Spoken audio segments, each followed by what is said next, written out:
What's up, DIY queens? It's your design bestie, Cara Newhart, and this is Make Space. Okay, so let's dive into today's topic, which is how to create a pin-worthy space. This is a question I get all of the time.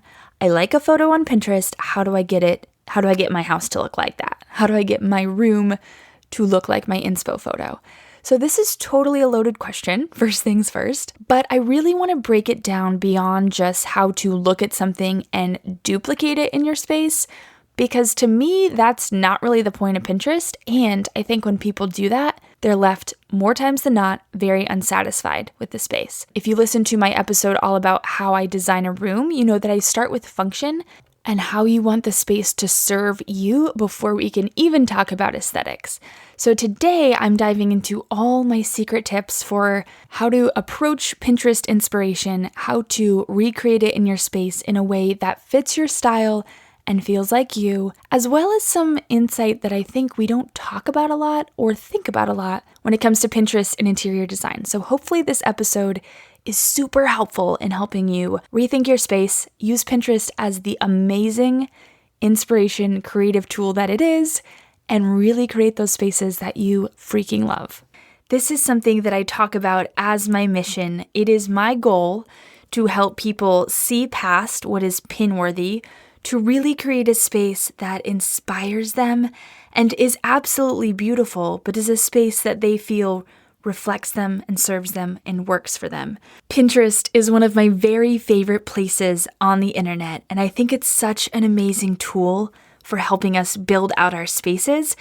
I want to break down some strategies that you can use to make Pinterest work for you and to be able to harness it as a tool for inspiration and something that can help you visually design things and draw that creativity to really be able to kind of create the vibe and the function that you need for your space. So Pinterest is not like other social media platforms. It's a place where we go to dream, to collect ideas, and I think it's such a beautiful thing because it allows you to hoard every idea imaginable that you could want and keep them in a place that's easily searchable, that you can easily revisit, and doesn't create clutter in your life, which is super helpful. But I think for a lot of people, Pinterest can be challenging or even discouraging because they're pinning all these pictures of their dream home and they're pinning all these things that they wish they had or things that they wish their space had, and then are left feeling disheartened or discouraged, thinking, my house that I have right now can never really look like that. In order to get that dream space, I'm going to have to move, or I'm going to have more money to buy a larger house, or maybe it's just out of reach for me. And so I want to kind of debunk that line of thinking because more and more I'm realizing that there's a lot of women that struggle with this, that it's kind of a love-hate relationship, right? We're pinning and we're dreaming, and that's a fun exercise. But then if we're left with no way to get there, no way to really have our dream home brought to life, then it's discouraging. I firmly believe that your dream home can be the home you're in. I talk all the time about how design is never really done. You never are really there. This whole concept of a before and after is just two snapshots of a journey that's going to take you your whole life. Between your style changing, you growing as a person, different seasons of life in which you need different things from your home is never really done. It's not like you decorate it and then it's finished. It never is finished. But that's the beauty, I think, of our homes, is that there's such a process. They are lived in, and that process is beautiful. It can be beautiful. It can be pin-worthy. And I think there's just some tools that maybe you need to get you there. And so I hope that with this episode, you'll find that. So I really wanted to break down the elements of a pin-worthy space. Like when we have something that we think is Pinterest-worthy, when we have that inspo image, what is it about that we that pulls us? Why are we so magnetically drawn to inspo images? And how can we recreate that, what we love about it, in our space and have our space be that for us, be that inspirational place that serves us and functions well for us? So I'm hoping to kind of break down what I think a pin-worthy inspo image is, and then give you some practical tips for pulling real-life design advice from an inspiration image so that it's not just something you're collecting and dreaming about and wishing you had, but it's something that you're able to harness and use to create a space that you truly love. So I'm so excited to dive in.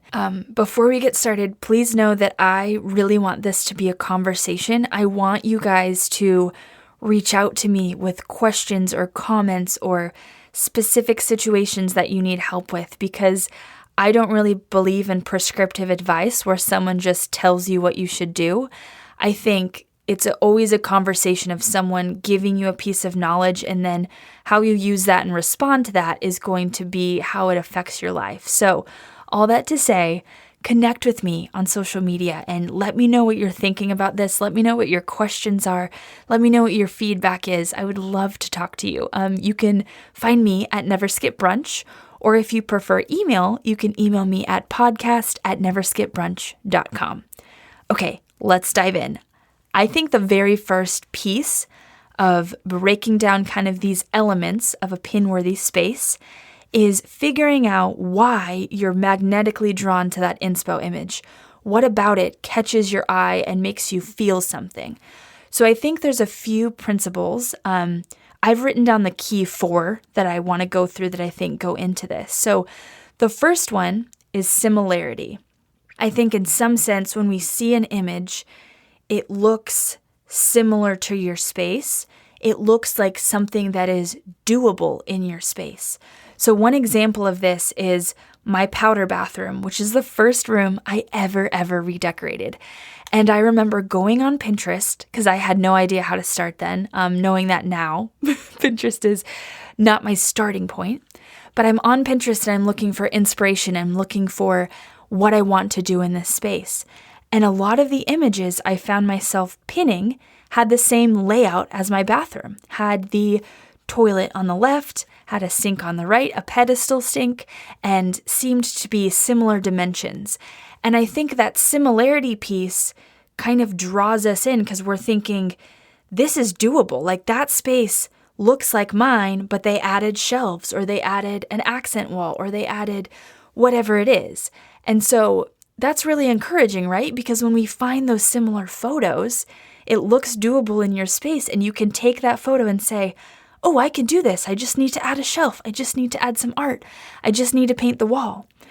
So in terms of these 4 elements, I think that's the most lighthearted and effortless thing we can draw from an inspo image is that space looks like mine. I can do that too. So similarity, and then the next one is style. So we are drawn to inspo images because we like the style of the space. Now, when you use the word style in interior design, I think it opens a can of worms of people saying, what is my style? How do I define my style? What should my style be? Let me just tell you, I don't really believe in choosing a style. I think that styles have evolved in specific places at specific time periods, and things like coastal happen more on beachy coastal areas. Things like mid-century modern was a strong time period in the 50s and 60s. And so styles are kind of like a consensus on art and design that occurs in a specific location or at a specific time. They can teach us a lot about art. They can teach us a lot about combining things. They can teach us a lot about how things work together, and even like our history as a society, which is maybe not something that you want to get that deep into if you're not a designer. But all that to say that styles are not intended to be some kind of box that you opt into and now you can only use these elements and you have to stick within this color family or use this certain shape of furniture. styles are meant to be kind of snapshots of our design aesthetic culturally in different places, different times. And so I think a lot of times we can find a certain style that we resonate with, and that can feel really good. Like if you find that style and that fits for you, then go for it. But if you're having a hard time defining your style, it's probably because you are a mix of many styles, and you need to give yourself the freedom not to be bound by a certain style. The thing I think draws us to a photo when in terms of style, a lot of times it's not that we resonate with a certain style, be it farmhouse or mid-mod or whatever. Sometimes it's just that the space has a cohesiveness to it and a clarity in terms of aesthetic. So all the elements in the space are working together. They're playing off each other. There's repetition of color, of shapes, of patterns, and that cohesiveness is really pleasing to our eye and is really good design. Good design is cohesive. And so I think that a lot of times is what attracts us to an inspo photo. It's the cohesiveness of the elements, not necessarily the specifics themselves. Although it can be true that if you love farmhouse, you see a farmhouse photo, you love it. But I would venture to guess that even if you love farmhouse, even if it is your go-to style, you don't like every farmhouse photo. You like certain ones that have certain elements or a certain cohesiveness to them that attracts you. So the reason I'm getting so deep and so design-minded and really diving into style in this theoretical way is because I want you to think about when you look at an image, what about the aesthetic are you really drawn to? Are you actually drawn to the specific elements happening in that photo, like the legs of the couch that are mid-mod legs or the chippy paint? Or are you drawn to the cohesiveness that's going on? Because there's a difference, and when you go to recreate your space, those are two different things and two different things that you need to focus on achieving. So if you really are craving that cohesiveness, you're going to go about designing your space a little differently than if you're craving those elements, because those you can just go out and shop for, right? But that cohesiveness takes a little more practice. So I think the second piece of being drawn to an inspo photo is being drawn to the style, the aesthetic, whether that is elements or whether that is the cohesiveness that comes from being in one genre of styles, if that makes sense. So I know we got a little theoretical there, but I think with style, it's obviously so dependent on design, and it's such an art that it's hard not to go there. It's not really a practical yes or no, black and white. It's more of a personality, vibe, feeling that you are trying to achieve in a space. So the third element that I think draws us to a pin-worthy image is function. You are drawn to how this space is set up to facilitate or support activities that you like to do. So an example of this is a gourmet kitchen might really draw you in as an inspo image if you love cooking, because you see how they're storing things or all the possibilities, how it would make it easier to cook, having everything organized, having things laid out really well. Same with an at-home office. Maybe you're drawn to the way things are decorated in terms of I could have a little hook for headphones, and I could store all of these things this way, and it would make it easier to do the activities that I like to do. So when you're looking at this pin-worthy image, maybe you don't even like the style. Maybe you don't maybe it's not even similar at all to your space. You could not recreate this look in your space, but there's something about the function. There's something about how it's set up or some of the elements that really speak to you in terms of, if I could incorporate those in my space in a totally different style, in a totally different shaped space, it would make my space serve me better. So we are drawn to the function and the functional elements of a space. And then the fourth way we are drawn to inspo images where they suck us in and they have that gravity where we're like, this, oh my gosh, this is so me, is goals. If you've ever heard the term office goals, kitchen goals, patio goals, usually we use these in hashtags, right? And we're saying like, that space is goals. That is my dream space. That's what I want to do. And what I've really come to realize is that the magnetism behind some inspo images have nothing to do with it being similar to our space, being a style we like, having functions we like, but it goes so much deeper than that. And what it is that you like the person that you envision you would be if you had that space. So that's why I think sometimes we find ourselves pinning these spaces that are so out of reach, that would never fit in the house we have, that sometimes would never fit in the state we live in. Like if I was back in Denver and I was pinning these beach resorts and these like little like cottages on the edge of water that I have, like my whole backyard is a beach. That is not a place that I am pinning to say, I'm going to do this in my house, because it has so many elements that are so far out of reach. And what I've realized that in that process of dreaming, the magnetism that's attracting us is that I envision that the person I would be if I owned that house would be different, would be a better version of myself. Maybe, if I lived on a beach, I'd be a happier mom because we'd just go outside our backyard and build sandcastles. Or if I lived in a cabin in the mountains, we'd have more quality family time and we'd get along as a family because we'd use less screens because the Wi-Fi would be spotty, we'd be snowed in more. Or, if I had this sunroom with these skylights and all these giant windows, I could grow all these plants and I would be such a green thumb and plants make me so happy and I would feel more peaceful and more centered. And so this is so interesting to me because I've found myself in this place so many times of pinning something that was an inspo image and not even realizing that the reason I loved it is because I love the person I think I would be if I lived there or if I had that space.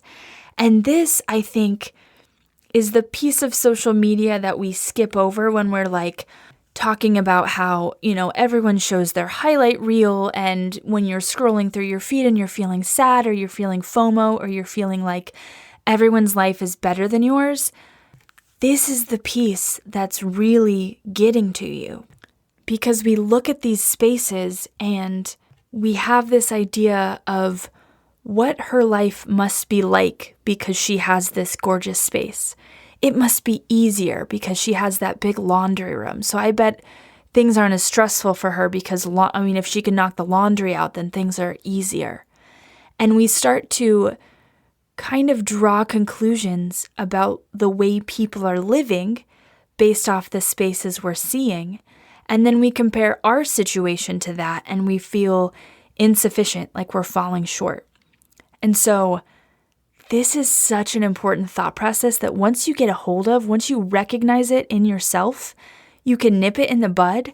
And you can also, it's so empowering because now when I look at a photo and I realize I love that office because in my head, if I had that office, I would be more organized. I would have less stress. I would have clearer vision of the content I'm supposed to create. I would have more work-life balance, not be working all the time. But what I'm realizing is that I don't need that office to make me that person. That is self-work that I need to do.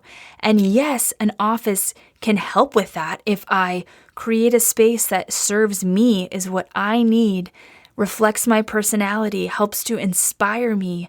It's going to help make me that person, but it's not the solution. And so this is the part of spaces where it goes so much deeper than what is your style? What do you want it to look like? What items should you buy? What trends should you try out in your house? It goes so deep into what are the inspo images that I'm being drawn to saying about me and the personal growth that I still need to work on, and how can my space help me with that? And so I think that's so interesting. It's definitely been a process that is been really empowering for me, because for a long time, I was living in the mindset of not yet or the next house. Like when we were in an apartment, I was always daydreaming of, oh, when we own a house, I can finally like poke all these holes in the wall and change things and rip things down and paint them, and it'll be all mine, and I'll be so happy when I own a house. And then guess what? We bought a house, and do you want to know what happened? Oh, well, this is our starter house, and it's not big enough, and we don't have that much space, and our yard is really small. But when we get our next house, our forever home, I'm going to be so happy because I will have space in the yard for a garden, and I will have a full workshop, and I'll have like all these things, you know, in the kitchen. I'll have like a dining room and a breakfast nook. And it just kept going. Every time I would make an improvement to our house or anytime we moved, there was still something that wasn't good enough, even though I just got what I dreamed about. And so that was really something where I had to dig in, and I had to look at myself and realize, like, it's me that's the problem. It's not these spaces. Like, I can be happy in these spaces, but I have to choose that for me. And so that's kind of what got me into interior design. Like, I first started making over that house and I got happy with it. Like, I loved being there, to the point where when I found out we were moving to Houston, I bawled and cried, and I did not want to leave because I was so happy finally. Obviously, I've learned how to be happy here too, and now I feel the same way about this house. I don't ever want to move. I love it here, but that's been a process, and that's been a lot of work that I've had to do. And a big piece of that is kind of realizing what season of life you're in, that everything happens for a short time. Like if you're in an apartment, you know, probably you're not going to be there forever. Like there's probably going to be a day where you can afford a house. Or if you're living in a super small space, you know, there's probably going to be a day when you get a bigger space. And so learning to be happy where you're at is the key to loving your home. And so that doesn't mean you have to just get what you get and love the home you get. Obviously, you can pour your heart and soul into making the space work for you, decorating it in a way that inspires you. But at the end of the day, you have to choose to be happy there, and you have to accept the season of life that you're in. So those are the 4 elements that I think draw us to an inspo image and a pin-worthy space. And I think unpacking those helps us to kind of separate the work we need to do on ourselves for personal growth and the work we need to do on design strategies and planning out a space. Because you're going to be really disappointed if you just mix them together and you try to create a space that somehow magically changes you as a person. I guess a good parallel is growing up, I struggled with a lot of insecurity, being really unhappy with my body. And, you know, I think we all have as women, like we all have insecurities, whether it's our nose or a freckle or our hair color or our eye color or how we're shaped, whatever it is. I think we've all had that. But, and maybe you've had this experience too, but when I would go shopping, I would like try on a shirt, and I think I just wanted more out of the shirt than it could give me. Like I expected somehow that this shirt was going to be the one to like make me look so good and fit me so good that would just like, I would finally love myself because of this shirt. And I don't think I did this consciously, right? But it's just like trying on things and being so unhappy with the way they all look and being like mad at the clothes and like, oh, I hate these don't work. When really what I was frustrated with was my own insecurity and like my body. And it was not about the clothes at all. And so I think that can happen in our spaces as well, where we're looking at dream spaces and we're frustrated with what we can achieve in our spaces, and it's not about the spaces at all. So all that to say, I see a lot of people using inspo photos the wrong way. They're not meant to be prescriptive. You're not supposed to look at them and say, I want to recreate this space in my space. Because that's not how it works. Your space is not the same shape. It does not get the same light. You cannot source the exact same items. You need to use that as something to draw from and pull inspiration from. But you are going to be very unhappy with your space if you try to duplicate it and then get a space that's not the same and doesn't match up with your dream. So, let's dive into how do we do this? How do we use inspiration photos to actually pull real life design advice from? So I have some practical tips, and I hope that these will be really helpful when it comes to putting all like the theoretical idea side of what we just talked about into practice and actually using it in your space. So my number one best tip is to mood board.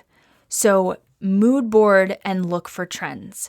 When you mood board on Pinterest, you make a board for a space. Maybe you're making it over, maybe you're moving in and you don't know what to do with the space yet. Maybe it's a space that is already decorated, but maybe it was used as a playroom and now it's going to be an office. Or maybe you have a space that you just want to update. So you don't want to totally overhaul, but you want to update it and kind of give it a more cohesive style. So you create this board, and it's your mood board. You're pinning all your inspiration to this. Every image that you see that has an element of what you want in the space, whether it's the layout because it's similar to yours, whether it has aesthetic elements or stylized elements or a cohesiveness that you want to create in this space. Maybe it just has a functional piece that you want in your space. So you're pinning all these things to one board. And what you're going to do after you've kind of got like a lot of these images is to scroll through and look for trends. What is the common thread across all these images? It could be a color, it could be a texture, it could be a pattern, it could be a lighting style, a furniture style, a level of light in the room, lots of natural windows. And there could be a lot of things that are in common. So we're looking for multiple trends that you can find across all images. When you find these trends, essentially, that's your style. Like, that is your personal style, is the combination of all of these elements that you seem to be drawn to across all of these images. So you don't have to pick a prescriptive style and say, okay, farmhouse, I need to use chippy paint and old like vintage furniture and lots of white and shiplap. You can literally build your style from the ground up by looking at a mood board and finding all these elements that you're drawn to again and again and again. That is your personal style. Mood boards are so important because they help you visualize. When it comes to design, especially DIY design, if you don't have a training or a background as an interior designer, it can be hard to know what elements work together, what colors work together, because you don't have like a design framework to draw from. So while there can be rules that you can pick up on and design principles that you can learn about, the easiest way to DIY design is to circumvent all of that, not even dive into the rules of design, and just learn for yourself what you like. Because at the end of the day, you don't have to design for clients, right? You don't need to know the entire framework to know all these different styles and be able to design for somebody else, regardless of what their style is. You just have to design for you. So you don't really need all the rules and all the framework. You just need to know what you like and what different elements work together and are aesthetically pleasing for you. So mood boarding is a really good way to get visual and really get things where you can see how they work together before you start buying things, before you start trying them in your space. So mood boarding on Pinterest is collecting images to a board, but another really good way to mood board is to use a free software like PicMonkey or Canva and just start with a blank template and then import like screenshots of products that you like or you're drawn to or you're thinking about buying and see how they all work together, whether it's furniture, throw pillows, paint colors, lighting elements. You can screenshot them, pull them in, and put them all together. And that really helps you clearly envision the space. You don't have to imagine it in your head. It's right in front of you. You can see how they work together.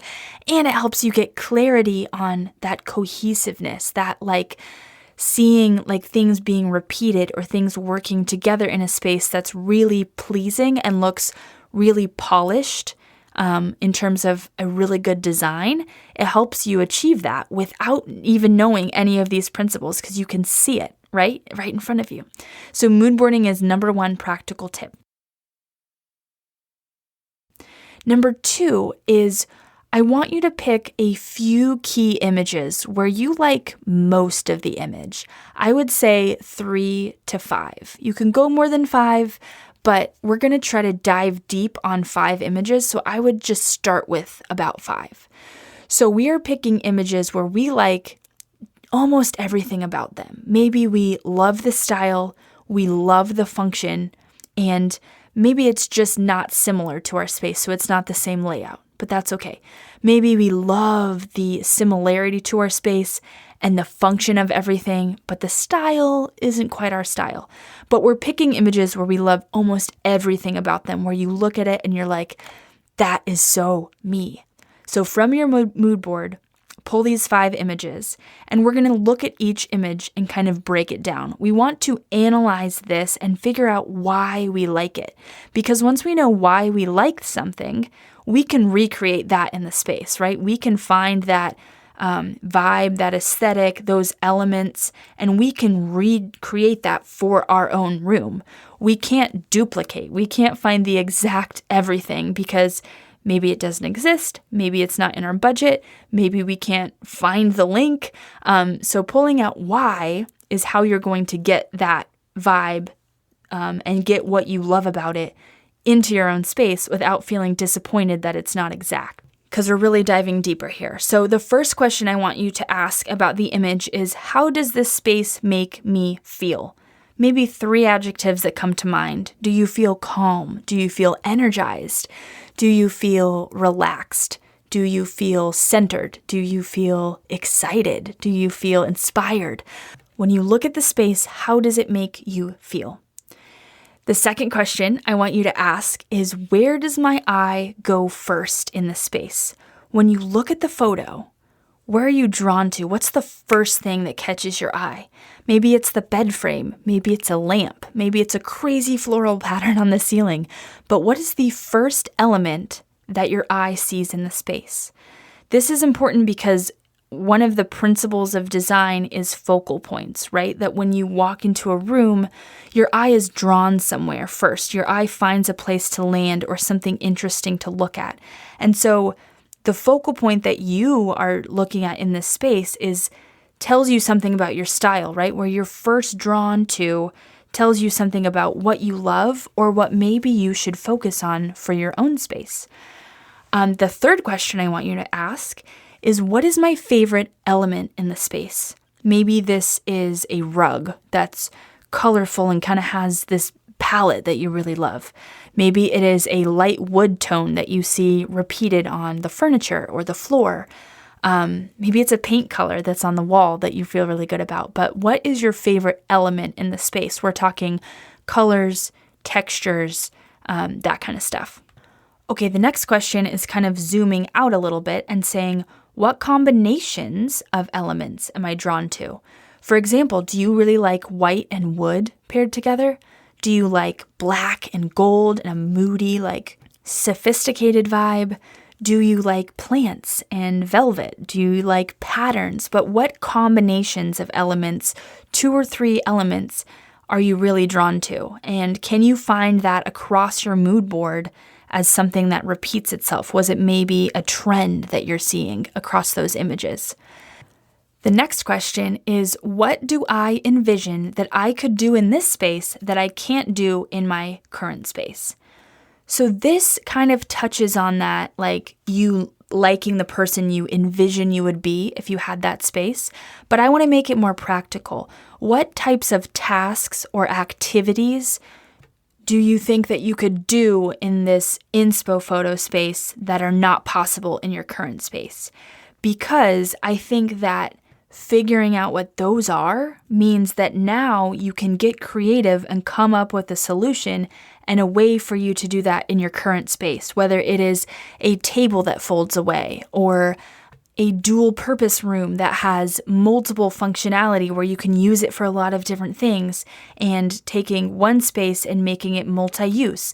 So what are those practical activities or elements that you think you could do in the dream space that you're not currently able to do in your space? Because that's going to help us bridge the gap and make your current space work for you so that you can love it. And then the final question I want you to ask about each image is, what do I dislike about this space? What design elements are not something that I want in my house that don't feel like me? What things look like annoying? Like, is there a shag rug and you're just like, I would never clean that, so that is not going to work? What about this space doesn't work for your lifestyle or does not resonate with you aesthetically or doesn't fit your style? Because knowing that is just as important, because then we're not duplicating this image. Remember, we're taking the pieces that resonate with us, that work for us, that fit what we want to accomplish in our house, and we're putting that in our space, and we're leaving the rest. We're leaving all of the things that we don't like or we don't think will help us be in love with our house and really have spaces that serve us. So after going through these questions with each of the 5 images, there should be patterns emerging. Like, there should be elements you kind of find yourself focusing on. And so if everything's kind of on the same page and all these spaces kind of make you feel the same way and you're drawn to similar things and all of that, your job's kind of easy, and you can now take those elements. Congratulations, that's what goes in the room. That's what you buy. That's what you focus on. That's what you shop for, is those different elements and creating that vibe, pulling together a mood board for the room of the actual elements that you're putting in the room that achieves that feeling, that has that statement piece, that has those elements and those combinations of elements that you love, that has that functionality. If things aren't really syncing up, like if all 5 images are a little bit different, pull like what you feel strongest about. So there's probably going to be elements that clearly emerge as a favorite. So like combinations of wood and gold or paint colors or lots of plants or whatever elements that you're really the most drawn to, go with those or mix them all together. This is your own personal style. So if through those 5 spaces, you're wishing and dreaming that your room was a combination of all of them, then do it. Combine them in a way that is your personal style and works for you. But I think this is just a really good exercise and a really good way to pull that real life design advice to really define your own style from these inspo images. Because at the end of the day, these are beautiful images that have been put together by designers or by people with really great taste, and you love them and you think they're beautiful and you think that there's something about them that is going to work in your house or serve you in your spaces. So pull that out of the image and get creative in, how can I recreate that in my own space? How can I add in these elements? How can I achieve the same vibe? How can I incorporate this color? And so don't take the whole image and try to just make your space look like that. Really think about what about it you love, what about it works for you. Take that out and then use that as your design springboard, because now you have a place to start. And now I promise you the creativity and the inspiration will start flowing once you have that inspo piece and once you know why you love it and what about it speaks to you. So I hope that it made you think about design and about your house in a whole new light, in the sense that it's not about a prescriptive style. It's not about defining your style or taking an inspo photo and putting the same things in your house. It's about using it as a springboard for your creativity so that you can really dig deep into that pin-worthy image. You can really find out what speaks to you, and then that is your springboard. That's how you find your creativity, because it's really hard to be creative in a void. Like, it's really hard to walk into a blank room and be like, okay, what should I add in this space to make it feel the way I want to feel? But these inspo images give us context. They give us like a starting place. And so that's why I love Pinterest as a tool, because I think it's such a powerful piece of the creative journey, especially for the DIY designer. So I hope that this really kind of taught you how to harness that for your own spaces, how to really use Pinterest in this kind of like empowering way to really find what works for you. Let me know. Shoot me a DM or shoot me an email. Let me know what your favorite piece of this episode was. What was that aha moment? What resonated most with you? And what are you excited about that kind of changed the game for you in terms of turning to Pinterest as inspo? I would love to keep chatting and keep this conversation going over on social media. Thank you guys so much for tuning in. I had so much fun with this episode exploring it because I think it's such a process that I've gone through in my own life of learning to love my home. And I really tried to dig into how I've done it and some of the methods that I used. And so I hope this helps you. And I know it will. That's the other thing. Sitting down to record this, I know that so many of you out there are going to be empowered through this process. So I'm just excited to see that happen, and I'd love to chat more about it. So I will talk to you guys next week. Have an amazing week, and have fun mood boarding and defining your style on your own terms. Thanks for listening. And if you've got more episodes to catch up on, binge on. Don't let me stop you. But if you've got a second, you should come say hi on Insta at MakeSpacePod. And if you're an overachiever, you can also leave a review and I'll love you forever. If you're new here, hit that follow button to officially become a DIY queen and join all the amazing humans tuning in every week.